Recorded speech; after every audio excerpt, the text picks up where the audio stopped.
자, 여러분 안녕하세요. 네, 이번 시간은 2025년 9급 및 7급 국가직 공무원 시험 대비 국가직 세법입니다. OX 100제 특강이고요. 이번 시간은 81번에서 90번까지 문제를 풀어보도록 하겠습니다. 81번부터 100번까지 문제는 소득세법 문제고요. 소득세는 외울 게 너무 많아서 20개를 뽑기가 좀 쉽지는 않았는데 시험에 되게 자주 나오는 문장들 위주로 뽑았으니까 열심히 한번 읽어보도록 같이 공부해 보도록 할게요. 자, 81번에서 90번 사이고요. 81번 바로 들어갈게요.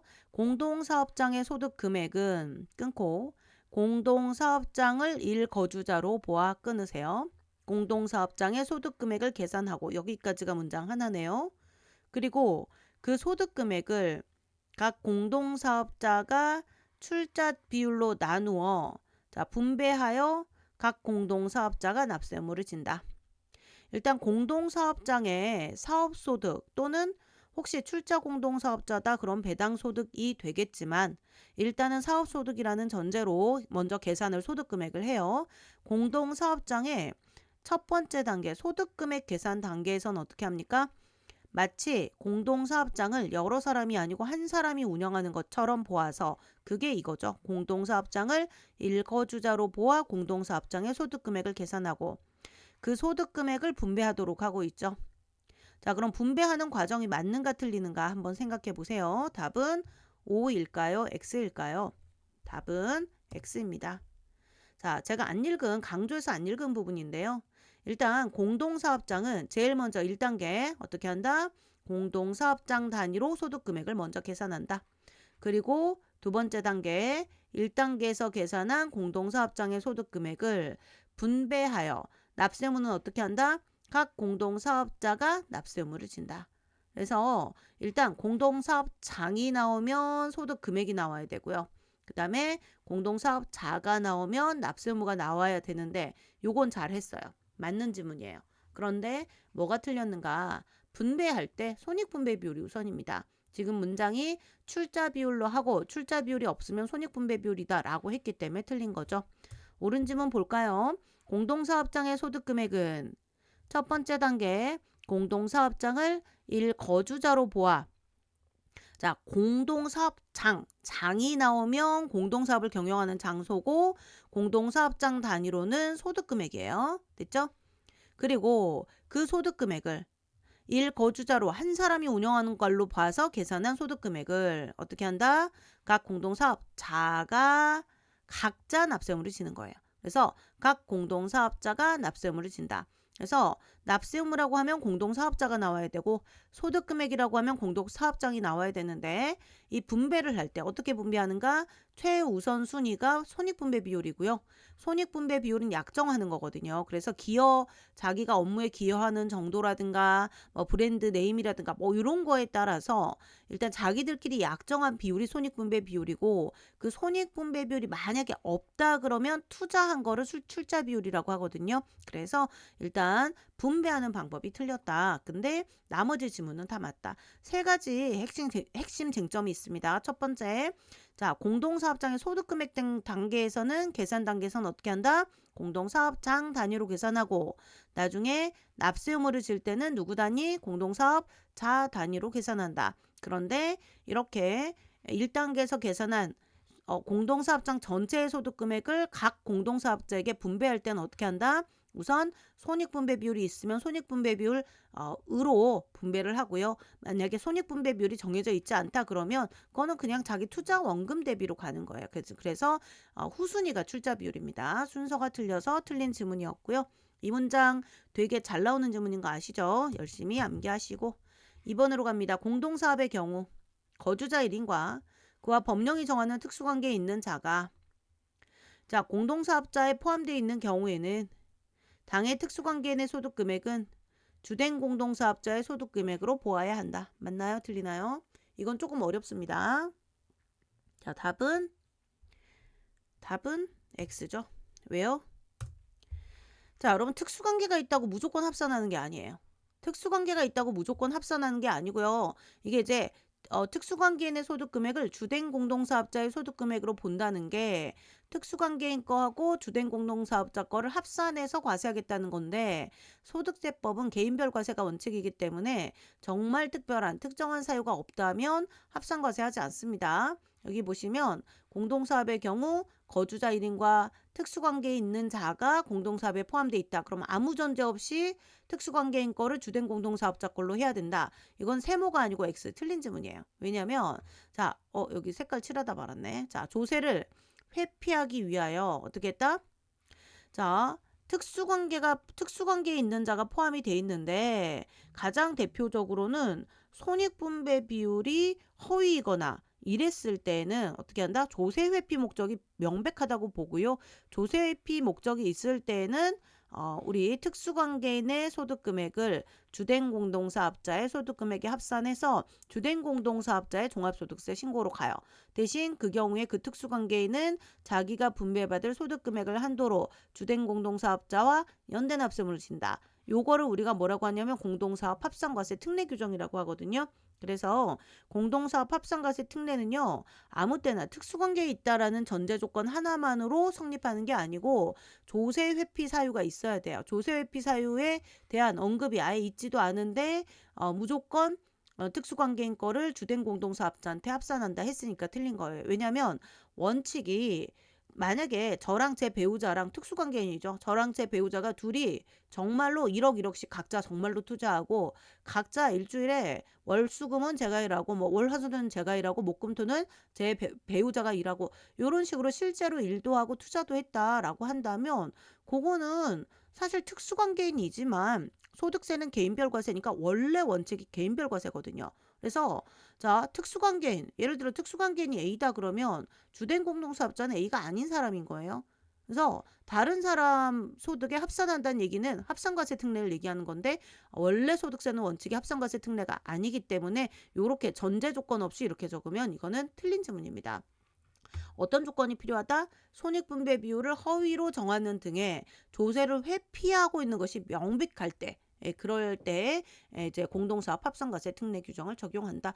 요거는 좀 심오학습이에요. 좀 어려운 지문이라고 말씀드렸죠. 정확하게 옳은 지문 읽으면서 암기하시면 되겠고 특수관계인이 있다고 해서 무조건 합산하는 것은 아니다. 그거를 다시 한번 기억하시면 됩니다. 자, 83페이지가 아니고 83번 가셔가지고요. 자, 공동사업에서 발생하는 소득금액 중 자, 출자 공동사업자에 대한 손익분배 비율에 상당하는 금액은 무슨 소득이죠? 배당소득이죠. 출자공동사업자 손익분배금. 그러면 자, 배당소득으로서 출자공동사업자 손익분배금은 세율 몇 퍼센트로 원천징수해요? 14% 맞아요? 틀렸죠? 자, 몇 퍼센트입니까? 25%. 여러분, 그 금융소득인 이자하고 배당을 합해서 금융소득이라고 합니다.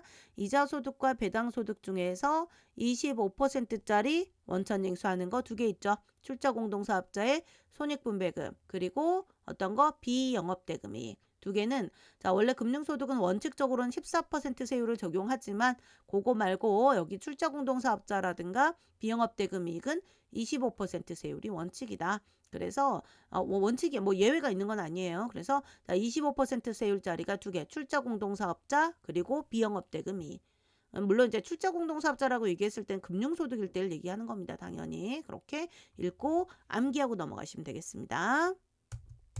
84번 공동사업에 여러분 상호 또는 성명을 사용하게 한 자, 또 공동사업의 채무에 무한 책임을 지기로 약정한 자. 자, 이들은 사실은 물리적으로 보면 공동사업장에서 일을 안 하고 있는 것처럼 보이지만 상호 성명을 사용하게 했다라는 것 자체가 그 상호나 성명이 주는 인지도가 매출에 기여를 하고 있다는 거죠.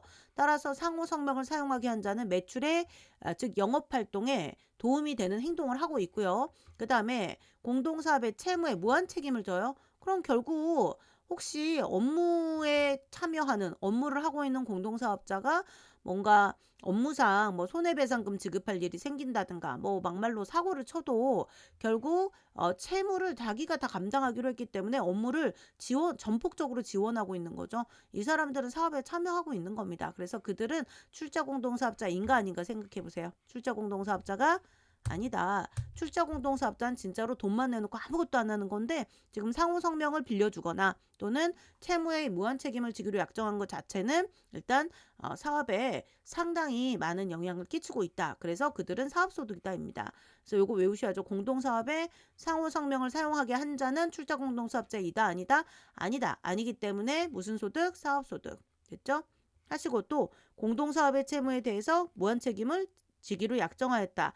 그거는 사실 회사가 하는 업무를 다 지원하고 있는 거잖아요. 맞잖아요. 그래서 그거에 대해서도 출자 공동사업자가 아니다라고 하셔야 되고 그때는 배당소득이 아니고 사업소득으로 과세를 하는 겁니다. 그렇게 암기를 하시면 되겠습니다. 자, 이건 이제 양도소득에서 양도소득인데요. 자, 보시면 해당 과세기 양도소득 총칙입니다. 10년 전이니까 자, 해당 과세기간 종료일 자, 몇 년 전? 10년 전을 통틀어 10년 전부터 자, 국내 주소나 거소를 둔 기간이 5년 이하다. 이걸 우리가 단기 거주 외국인, 단기 외국인 거주자 이렇게 얘기하거든요. 거주자는 거주자니까 국외원청 과세해요. 그래서 일단 틀렸어요. 과세하지 아니한다 그럼 틀렸고요. 자, 틀린 건 맞는데 이게 그럼 어떻게 되는가? 국외원천 소득을 과세를 하긴 하는데 모든 국외원천 소득이 아니고요. 국내에서 지급된 국외원천 소득 또는 국외에서 지급되었다고 하더라도 국내로 송금이 되었다. 그래서 대한민국 정부가 이거 은행 금융기관 통해서 돈 송금하고 이런 거 국세청 본청에서 다 관리하고 약간 감시라고 해야 되나? 그거 다 검토하고 있습니다. 그래서 국내에서 지급되거나 국내로 송금된 소득은 과세 대상이다. 근데 자, 이 지문도 잘 나오죠. 해당 과세 기간 종료일 몇 년 전? 10년 전. 총칙에 있는 지문이고요. 10년 전부터 국내 주소나 거소를 둔 기간이 몇 년이야? 5년이야다. 그리고 국적이 뭐다? 외국인이다. 그런데 일단은 183일 이상 거주자에 해당된다. 거주자는 거주자인데 외국인이에요. 그럼 태어나면서부터 우리나라에서 살았을 가능성이 좀 희박한 편이죠. 맞잖아요. 태어나면서부터 우리나라에 산 외국인도 있겠죠, 당연히. 그런데 대부분의 외국인은 자기 나라 본국에서 살다가 왔기 때문에 경제활동의 근간이 약간 바뀌는데 대한민국에서 소득세, 개인이 번 돈에 대한 소득세가 과세되는 거가 좀 그 과세 대상 포착이라든가 이런 게 정착이 되려면 5년은 넘어야 된다는 거죠. 그래서 자, 5년 전부터 통틀어서 5년 이하다. 그때는 어떻게 한다? 국외 원천 소득을 과세는 하긴 하지만 원천은 국외인데 국내에서 지급됐다. 또는 국내로 송금되었다. 즉 대한민국 국세청이 파악할 수 있는 상태여야 된다. 그 소득만 과세할 거고요. 만약에 5년 초과한다 그러면 5년 초과하면 국외 원천 소득을요. 국내에서 지급되었건 국외에서 지급되었건 국내로 송금이 되었건 안 됐건 전부 다 과세를 하겠다라는 겁니다. 원래 내국인은 그렇게 하잖아요. 내국인처럼 똑같이 하는 거는 자, 우리가 거소가 183일 이상이어서 183일이 딱 되는 순간 외국인도 거주자가 돼요. 하지만 그 외국인이 거주자가 된다면 그 외국인이 국내 원천 소득과 국외 원천 소득을 모두 대한민국 정부에 소득세를 내야 되는데 이게 바로 외국에 있는 소득을 한꺼번에 다 과세하기가 무리가 있다는 거예요. 그래서 10년을 통틀어 5년 이하로 우리나라에서 주소 거소를 두었던 외국인이다. 그러면 일단은 5년간은 최초 5년간은 국내에서 지급된 거, 또 국내로 송금된 거에 대해서만 과세하고 5년을 초과하게 되면 외국에서 지급돼서 외국에서 국내로 송금이 안 됐다고 하더라도 한꺼번에 다 싸잡아서 과세하게 되는 겁니다. 그래서 이 지문이 조금 그 과세소득의 범위 분명히 거주자 비거주자를 나눌 때 거주자는 국내 원천과 국외 원천 모두 과세하고 비거주자는 국내 원천만 과세한다. 그거에 좀 약간의 특례 개념이라서 시험 문제에서 좀 자주 내고 싶은 그런 지문 중에 하나예요. 열심히 암기하시면 되겠습니다.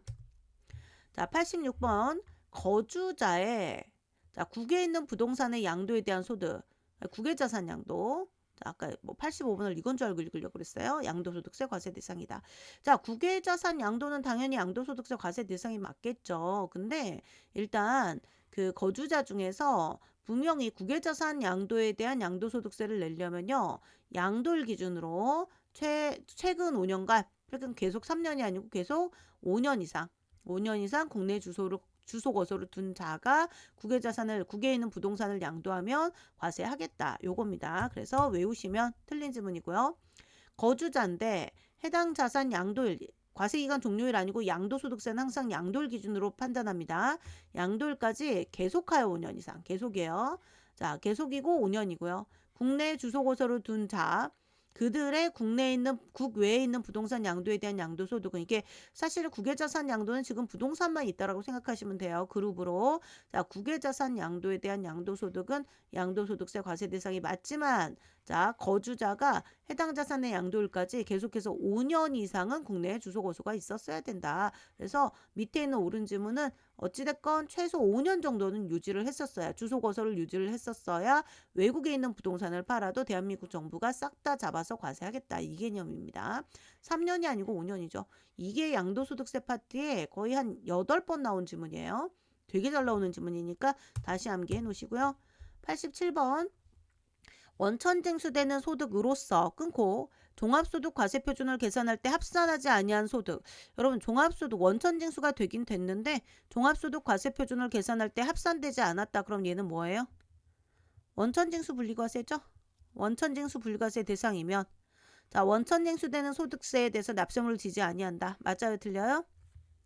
틀렸죠? 왜 틀렸습니까? 여러분 원천징수 되는 것 자체가 이미 납세의무 아니에요? 맞죠? 그래서 자 원천징수인데 원천징수로 과세가 종결되는 소득이라고 하더라도 원천징수 대상이 된다는 것 자체가 이미 납세의무가 있는 거예요. 그래서 자 원천징수되는 소득으로서 자, 뭐 이자 배당뿐만이 아니라 뭐 다 마찬가지입니다. 원천징수 대상은 전부 마찬가지고요. 자, 종합소득 과세표준을 계산할 때 합산되지 아니한 소득이 있는 자는 이거는 원천징수가 됐는데 종합소득 과세표준에 합산하지 않는다는 거는 무조건 분리과세를 얘기하는 거고요. 그러니까 뭐 분리과세를 한다는 거고 그 원천징수되는 소득에 대해서 분리과세건 원천징수로 과세가 종결되건 원천징수가 기납부 세액이고 우리 5월 달에 하는 확정신고를 하건 상관없이 어찌됐건 세금 신고를 하거나 뭐 우리 거래 상대방한테 돈을 지급하는 자한테 돈을 징수당하는 거잖아요. 이거 자체가 납세의무라는 거예요. 그래서 뭐 이렇게 스스로 신고서를 제출을 해야만 납세의무가 있다라고 표현하는 게 아니고 일단 그 소득세법상 과세대상 소득을 가졌고 그거에 대해서 원천징수 당하고 그걸로 종결된다라고 하더라도 이미 원천징수 대상이 됐다는 것 자체가 납세의무가 있다라는 개념입니다. 그거를 이해하시고 정답 지문 열심히 암기해 놓으시기 바랍니다. 자, 88번 너무 잘 나오는 거죠. 여러분, 영업권의 양도는 아무 말이 없이 그냥 영업권은 기타 소득이고 사업용 토지 건물 부동산에 관한 권리 뭐예요? 여기까지 토지 건물 부동산에 관한 권리.